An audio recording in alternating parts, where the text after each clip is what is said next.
Havendo quórum regimental, declaro aberta a 13ª reunião ordinária da Comissão de Segurança Pública da Assembleia Legislativa de Santa Catarina.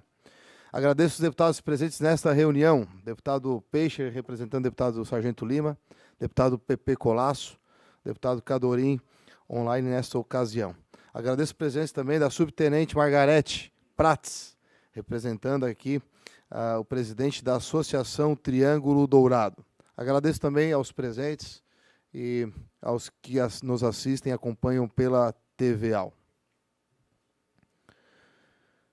Como não temos assuntos deliberativos na reunião de hoje, passamos diretamente à nossa convidada, ao qual veio atender ao requerimento desse deputado de número 198/2023, para prestar informações de situações que vêm ocorrendo com os militares abrangidos pela associação. Margarete, muito obrigado, tá, por atender nosso requerimento. E nós estamos fazendo uma série de situações aqui para falar sobre a questão dos militares. Então já recebemos os comandantes, recebemos entidades e estamos abrindo essas oportunidades para todos que tenham suas demandas, para que a gente possa trazer o conhecimento das pessoas, da comissão e do nosso público, né, que tanto se interessa. Tem pessoas acompanhando também ao vivo e fique à vontade para esclarecer aquilo que for da sua vontade no tempo de até 15 minutos.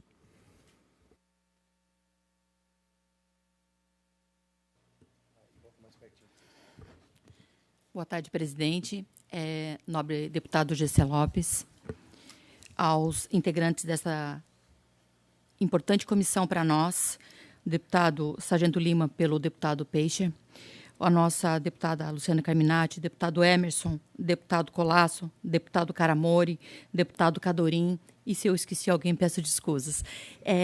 Na verdade, a Associação Triângulo Dourado dos militares estaduais, subtenentes, ativos e inativos, busca, nesse momento, nessa comissão, trazer, deputado, um pouquinho de esclarecimento a algo que vem nos causando há aproximadamente 3 anos, alguns melindres, alguns desconfortos, algumas situações que viemos já em comissões, viemos em gabinetes, fomos ao governo, mas precisamos esclarecer aos pés da lei.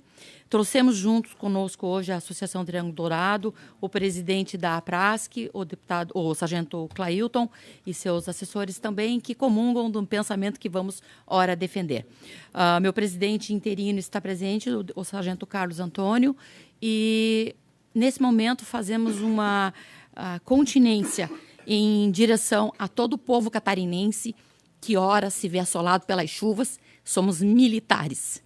E, como militares, sentimos primeiro o que eles sentem. Peço escusas pela emoção. Retomo e voltarei. Muito bem. O motivo da nossa reunião, deputado, é o sistema de proteção social dos militares, que logo em seguida deve sentar nesta casa. E o que é o sistema de proteção social para nós? Propriamente dizendo, ele é retribuição e não previdência. Discutimos várias vezes com o comando da Corporação Militar, Polícia Militar, comando da Corporação Militar, Corpo de Bombeiros Militar, ambas as instituições criadas através da Emenda Constitucional 33, em 2003, e que hoje delegam em conjunto em legislações afins das duas instituições. Não há que se falar, deputado, que esta casa, o parlamento, aquilo que nós buscamos aqui, é senão a casa das leis. É aqui que nós buscamos, como diz o provérbio, não vou buscar o latim, mas vou trazer, é na clareza da lei que cessa a interpretação. E se é na clareza da lei que cessa a interpretação, nós precisamos que, no momento que passe a ser discutido o sistema de proteção social nessa casa, algumas legislações, e vou usar um provérbio meio esdrúxulo aqui, de dizer assim, que os bois ficaram atrás da carroça na Lei Complementar 765, e ressuscitar com muita veemência e pedir aos senhores o respeito à norma geral 13954, norma essa protegida pela Constituição Federal lá nos modos do artigo 22, inciso 21 da Constituição Federal, em que é, sim, da União a competência para legislar sobre normas federais, normas dos militares estaduais. Com essa explanação, precisamos dizer que é necessário explanar levemente uma visão geral da norma geral 13954. O que é a norma geral 13954? O que ela tem a ver com os militares? Sim, a lei federal ela garantiu que os militares, tanto estaduais como federais, comunguem da mesma norma, considerando que somos nós detentores de uma frente de combate único na linguagem do povo civil. E nós temos o quê? Dentro dessa mesma norma, até o determinado momento, até o artigo 25, ele trata exclusivamente da legislação maior entre os militares federais, Marinha, Exército e Aeronáutica. E do 25 em diante, então, ele traz o 667, Decreto-Lei 667, deputado, 1969. Ele regra os militares dos estados. E ele trouxe, então, deputados, na legislação seguinte, artigo 24, A, B, C, D, até o J, várias proteções aos militares estaduais de acordo com o Decreto 667. E, entre eles, um deles está explícito no artigo 24F, que fala sobre direito adquirido. Mas o que é direito adquirido? Entende-se a lei fez essa proteção, que é tudo aquilo que você respalda e tem até o momento da aprovação de uma legislação nova. Uma nova legislação, ela passa a ter o quê? Expectativa de direito para aqueles que perderam. Porém, a norma geral, a 13954, ela trouxe também ao ente estatal, ao ente Santa Catarina, aqui no nosso caso, que ela regulasse as demais situações atinentes aos militares. Lei de promoção, lei de financeira, essas outras regras é do ente estatal. Muito bem. Baseado nesse norte, em 2020, e no afogadilho de alguma outra legislação que precisava ser corrigida, uma determinada rúbrica, foi votada nesta casa a Lei Complementar 765. E volto a dizer, os parlamentares naquela casa, que foi unânime essa votação, eles votaram, deputado Gessé, a clareza da lei e não deixou margens a poder discricionário de interpretação dela. Os deputados foram muito claros. E no artigo 3º, no parágrafo 3º, inclusive, reacendeu e reescreveu o artigo 24F. Ou seja, no afogadilho de uma interpretação, precisava-se, naquele momento, reorganizar uma rúbrica que a co-irmã Polícia Civil estava enfrentando, e com isso veio também o Instituto Geral de Perícia, hoje Polícia Técnica, e, ao mesmo tempo, a Polícia Militar. Só que a paridade, naquele momento, deixou de fora um determinado segmento, os inativos militares. Acendeu os policiais civis, ativos e aposentados, acendeu o Instituto Geral de Perícia, Polícia Técnica, ativos e aposentados, e os ativos das polícias militares e corpos de bombeiros, nos deixando de lado, os inativos. Muito bem, mas acontece que o sistema de proteção social dos militares, agregado pela Lei 13.954, determina ao Estado que em 180 dias criasse o sistema de proteção no Estado. Para nosso sufoco, nossa angústia até hoje, a emenda constitucional estadual nasceu através da emenda 89, somente em 14 de dezembro de 2022, deputado Gessé. E só então a autorização legal para essa casa poder votar o sistema de proteção social dos militares do Estado. A norma é geral, mas ela não pode conduzir a carroça na frente dos bois. E, por certo, a 765 resolveu parte, mas parte deixou pendente. E o sistema de proteção social precisa hoje, quando sentar nessa casa, resolver o problema existente naquela legislação. Criado 2 sistemas remuneratórios, hoje militares recebem em igual graduação de forma diferente, lá não existe a paridade. Automaticamente, como o sistema de proteção regra a paridade e a integralidade e faz proteção aos reformados e às pensionistas, carece muito minuciosamente que esta casa não permita obscuridade quando por ela passar. Imploramos, então, deputado, é quase que implorar que a legislação do sistema de proteção social, ao chegar nessa casa, possa realmente analisar de acordo com os olhos da lei. Não há do que se falar em poder esquecer situações que veio após a 765. Situação que veio de reposição inflacionária, que veio de outras normas, de criação disso, daquilo. Mas acontece que o sistema de proteção social só passou a existir, de fato, em dezembro de 2022 para o Estado de Santa Catarina, através da Emenda Constitucional 89. Então, não era o que se falar de 13954 como retentora de direitos aos militares inativos, na 765 em lei complementar, contrário à Emenda Constitucional 89.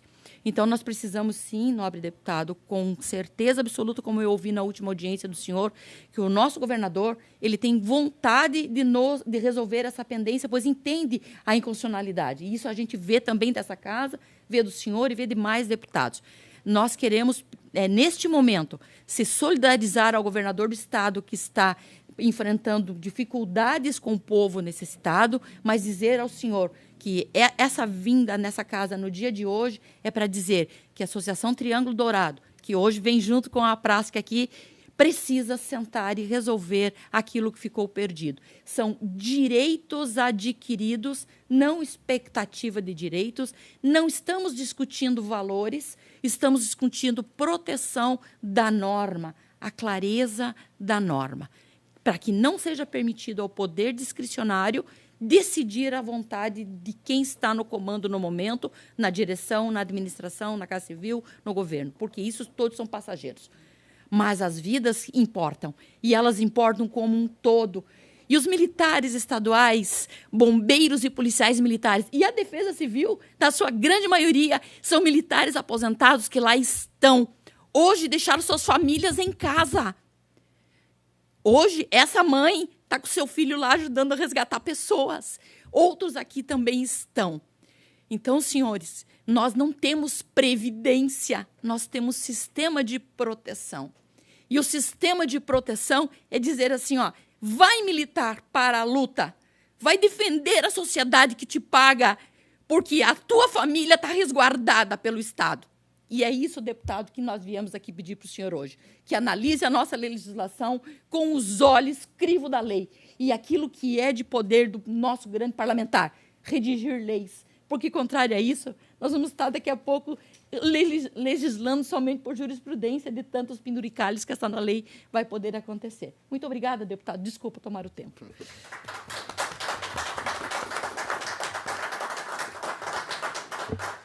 Abra a palavra, se quiser alguma...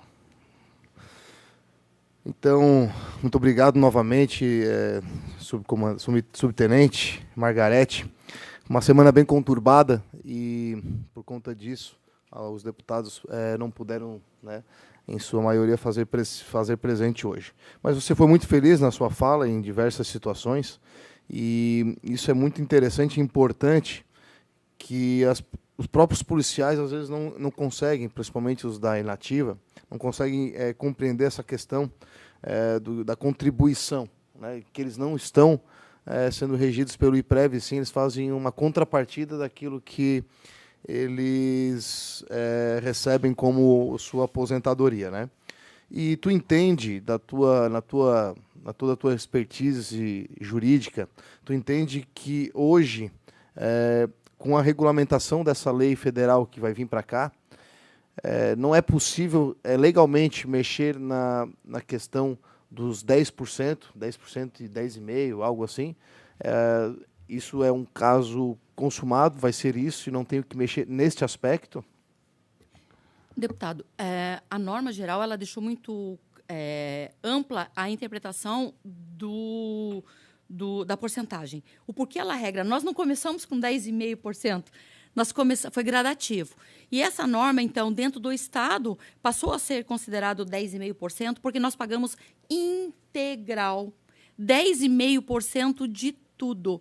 Ou seja, é uma fatia razoavelmente salgada. Para alguns praças, chega quase a 2 salários mínimos de contribuição.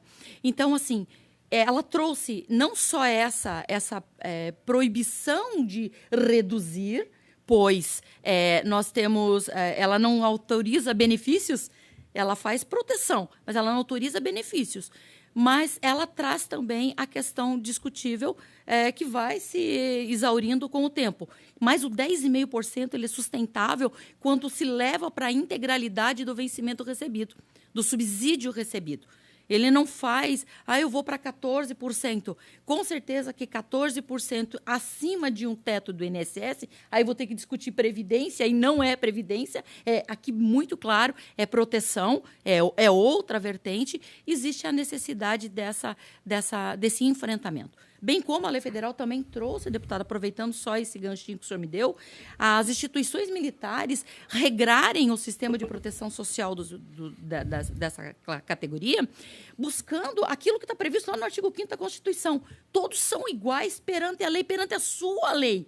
Então, não tem ninguém que entenda mais a dificuldade do que é um militar alvejado em serviço para proteger isso dentro da sua lei. O que é o tempo de serviço de um militar? Qual a diferença entre ativo e reserva? Nós não somos aposentados. O que é um policial, um bombeiro reformado? Em que tempo, como se deu essa condição? E mais ainda, aqui deixa-se criado pelas instituições militares, dirigidas pelo comandante PM-BM, de onerar o Estado, deputado. Porque não há necessidade de criar-se comissões para discutir, de novos gestores, muito menos de verba de administração, de 2%, ou sei lá. As instituições militares, elas não foram, vou trazer só uma ligeira interpretação, ao IPREV dizer como ele deveria escrever a sua legislação. Ela também não vai meter a colher lá dentro da Polícia Civil quando ela está dividindo, né? Ou outra categoria. Mas acho que é muito importante tratar todos iguais perante a sua lei. E nós somos um público previsto constitucionalmente falando e que estamos inscritos duplamente, tanto na lei federal como na lei estadual, tanto na nossa Constituição lá como a Constituição aqui. E temos milindres diferenciados dessa legislação. São peninhas? Não. Nós somos o diferente. Trata-se as síndromes em especial, trata-se toda uma categoria de forma diferencial, também os militares. Então, nós temos um Código Penal Militar diferenciado, nós temos uma lei de processo penal diferenciado, é um tribunal de exceção, não, graças a Deus não é, temos direitos de defesas, mas tem que ser respeitado, sim, o artigo 5º da Constituição. Tratar os iguais, os diferentes como diferentes na sua proporção. Senão, não estaríamos dentro da casa do povo, na verdade, deputado. Certo. Mas ainda... dando mais mais uma confirmação nessas minhas dúvidas, que eu sempre, né, a cada pessoa que vem falar, seja comandante, seja uma associação, eu vou formando opiniões sobre aquilo que eu penso sobre determinado assunto. Então, nessa questão da contribuição ali dos 10,5, né, seja governo, seja um deputado fazer uma emenda, mexer nesse percentual, pode vir a ocasionar a perda da integralidade e paridade? Ela mexe profundamente com essa situação. A integralidade e a paridade, ela não mexe no que diz respeito a proventos, o recebimento, considerando a regra clara do 24F. Isso é fato. O que se tinha ao tempo é o que se tem que ser respeitado. A 765 atravessou o caminho, mas o que se tinha ao tempo é o que ser respeitado. Mas, sim, a diferença entre 10,5% para uma categoria ou para outra tira a porcentagem da paridade. Isso vai prejudicar, sim. O 10,5% ele é vamos dizer assim, nós deixamos de brigar por 9,5% e também não fomos a 11,5% e ficamos no 10,5% porque é a metade. Mas é uma parcela de retribuição forte, pesada a cada um.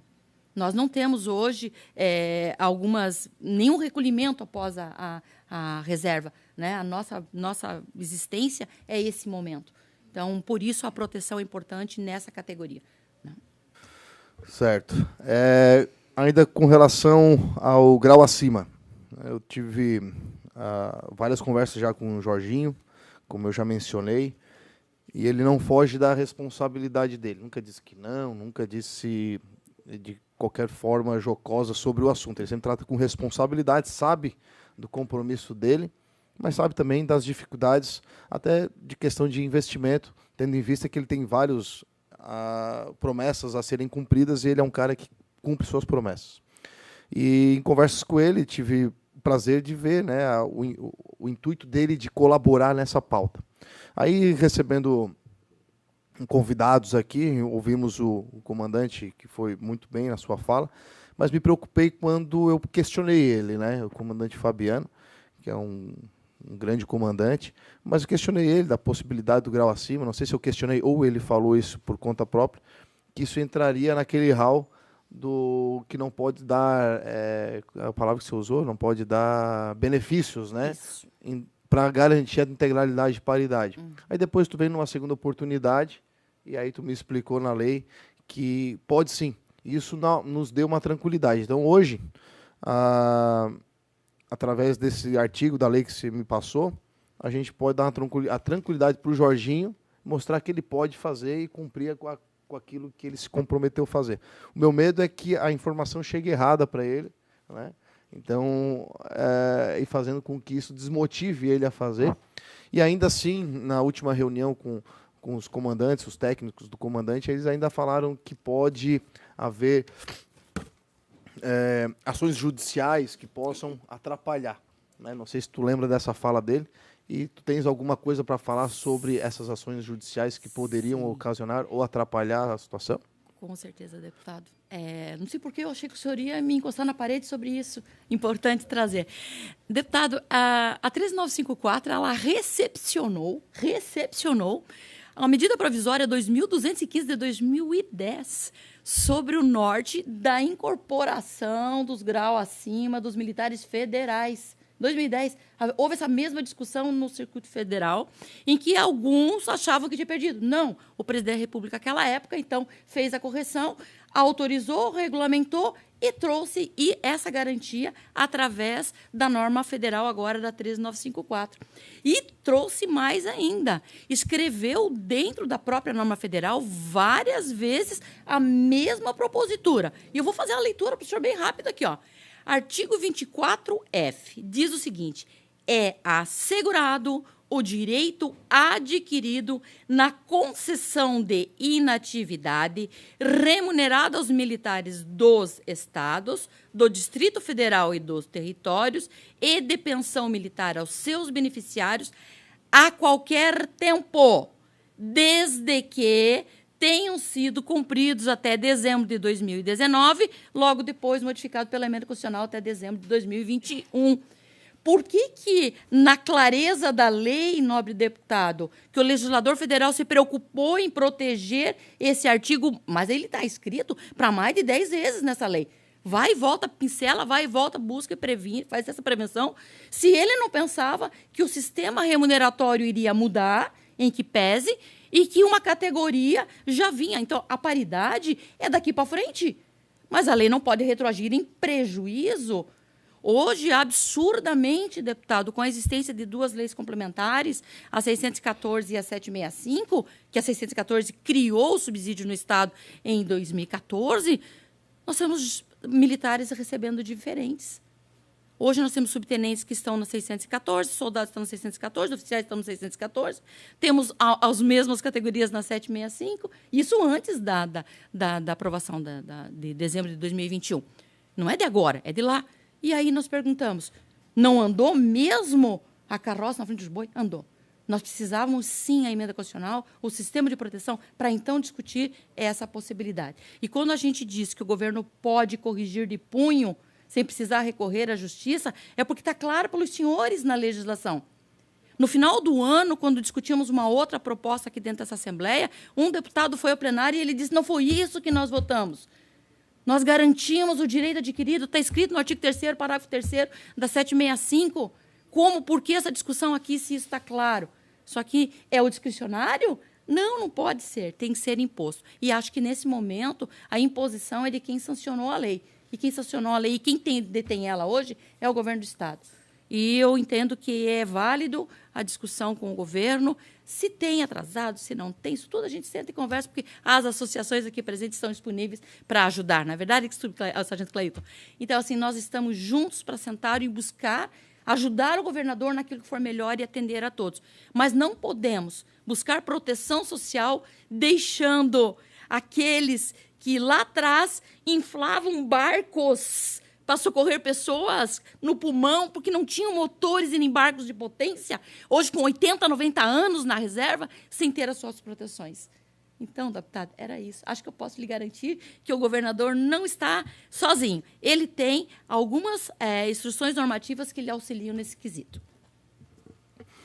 Certo. Logicamente, eu já tinha até lhe ouvido sobre tudo isso e cutuquei aqui para que a gente pudesse deixar registrado a sua excelente defesa nesse assunto. Vocês, além de ter essa grande missão, os presidentes das associações, as associações e as pessoas mais ligadas às administrações, vocês não vão ter só a missão de fazer isso que nós estamos fazendo aqui, né? De levar a importância, de levar a situação, de pedir, de pleitear junto ao governo. Uma coisa que é importante, até pela experiência que nós já tivemos aqui na casa, vocês vão ter uma outra missão que é pacificar a classe. Vocês vão ter que fazer a missão de pacificar a classe, de conscientizá-los. Porque um projeto desse vir para cá e tiver problemas dentro da própria classe de divergência, vai ser um problema sério para aprovação, inclusive podemos perder a oportunidade de conseguir aprová-la aqui. Então eu passei para o Jorginho essa situação, inclusive, né, de pacificar junto às associações e todas as pessoas envolvidas e que serão beneficiadas pela regulamentação dessa lei. Falei para ele da importância também de já mandar junto a questão do grau acima, para que a gente não tenha problemas na aprovação dessa regulamentação. Então, essa missão também é de vocês, de dentro dos próprios grupos de vocês, enfim, a associação, levar esse entendimento, né, junto às pessoas, para que, quando ela vier para casa aqui, a gente não tenha problemas na aprovação desse projeto. Esqueci de lhe responder um pequeno itemzinho importante. Pode ir falar. Mas preciso refazer esse pensamento aqui. O senhor fez uma pergunta, eu ouvi de alguém aqui na tribuna, nas audiências passadas, sobre o pessoal da Ativa ir à justiça buscar alguma coisa que o senhor me perguntou a respeito. Pois bem, a discussão agora é a vez de pedir o melhor de dois mundos?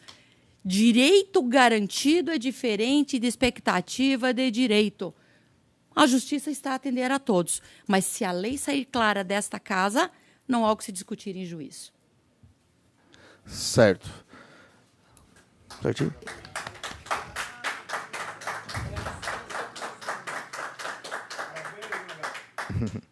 Agradeço mais uma vez, senhora Margarete, em atender o convite dessa comissão e contribuir com a discussão e deixar registrado as suas manifestações. Não havendo mais assuntos a tratar, agradeço a presença de todos e declaro encerrada a presente reunião.